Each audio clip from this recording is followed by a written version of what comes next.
I'm going to continue to read to you James and the Giant Peach, chapters 32 through 35.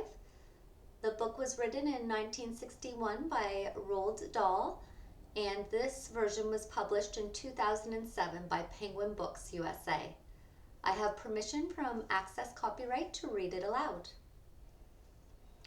And when full daylight came at last, they all got to their feet and stretched their poor cramped bodies. And then the centipede, who always seemed to see things first, shouted, "Look, there's land below." "He's right," they cried, running to the edge of the peach and peering over. "Hooray, hooray! It looks like streets and houses. But how enormous it all is!" A vast city, glistening in the early morning sunshine, lay spread out 3,000 feet below. At that height, the cars were like little beetles crawling along the streets, and people walking on the pavements looked no larger than tiny grains of soot. "But what tremendous tall buildings!" exclaimed the ladybug. "I've never seen anything like them before in England. Which town do you think this is?" "This couldn't possibly be England," said the old green grasshopper. "Then where is it?" asked Miss Spider. "You know what those buildings are?" shouted James, jumping up and down with excitement. "Those are skyscrapers, so this must be America. And that, my friends, means that we have crossed the Atlantic Ocean overnight." "You don't mean it," they cried. "It's not possible. It's incredible. It's unbelievable." "Oh, how I've always dreamed of going to America," cried the centipede. "I had a friend once who—" "Be quiet," said the earthworm.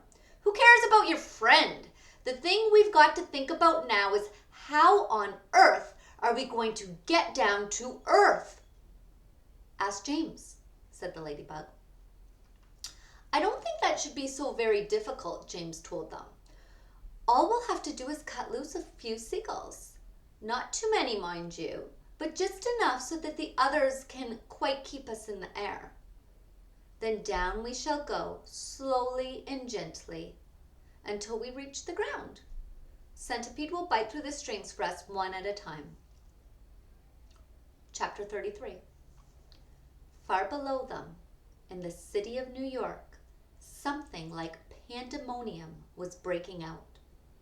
A great round ball as big as a house had been sighted hovering high up in the sky over the very center of Manhattan. And the cry had gone up that it was an enormous bomb sent over by another country to blow the whole city to smithereens. Air raid sirens began wailing in every section. All radio and television programs were interrupted with announcements that the population must go down into their cellars immediately. 1 million people walked in the streets on their way to work, looking up into the sky, and saw the monster hovering above them, and started running for the nearest subway entrance to take cover. Generals grabbed hold of telephones and shouted orders to everyone that they could think of. The mayor of New York called up the president of the United States down in Washington, D.C. to ask him for help, and the president, who at that moment was having breakfast in his pajamas, quickly pushed away his half-finished plate of Sugar Crisps and started pressing buttons right and left to summon his admirals and his generals. And all the way across the vast stretch of America, in all the 50 states from Alaska to Florida, from Pennsylvania to Hawaii, the alarm was sounded. And the word went out that the biggest bomb in the history of the world was hovering over New York City, and at any moment it might go off. Chapter 34. "Come on, centipede, bite through the first string," James ordered. The centipede took one of the silk strings between his teeth and bit through it, and once again, but not with an angry cloud man dangling from the end of the string this time, a single seagull came away from the rest of the flock and went flying off on its own. "Bite another," James ordered. The centipede bit through another string. "Why aren't we sinking?" "We are sinking." "No, we're not." "Don't forget, the peach is a lot lighter now than when we started out," James told him. "It's lost an awful lot of juice when all those hailstones hit it in the night.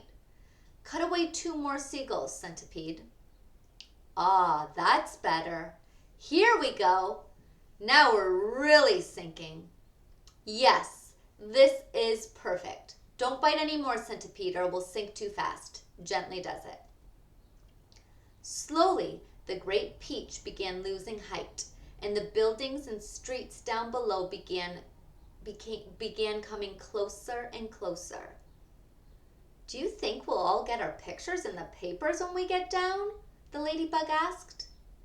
"My goodness, I've forgotten to polish my boots," the centipede said.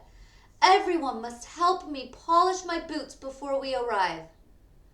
"Oh, for heaven's sake," said the earthworm. "Can't you ever stop thinking about—" But he never finished his sentence, for suddenly, whoosh! And they looked up and saw a huge 4-engine plane come shooting out of a nearby cloud and go whizzing past them, not more than 20 feet over their heads.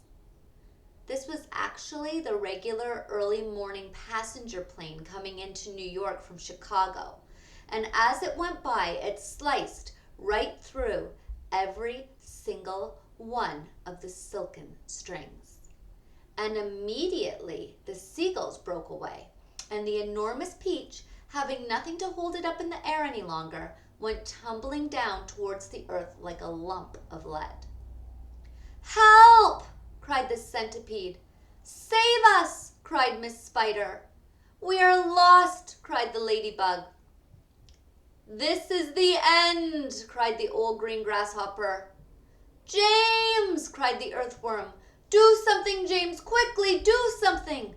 "I can't!" cried James. "I'm sorry! Goodbye! Shut your eyes, everybody! It won't be long now." Chapter 35. Round and upside down went the peach as it plummeted towards the earth, and they were all clinging desperately to the stem to save themselves from being flung into space.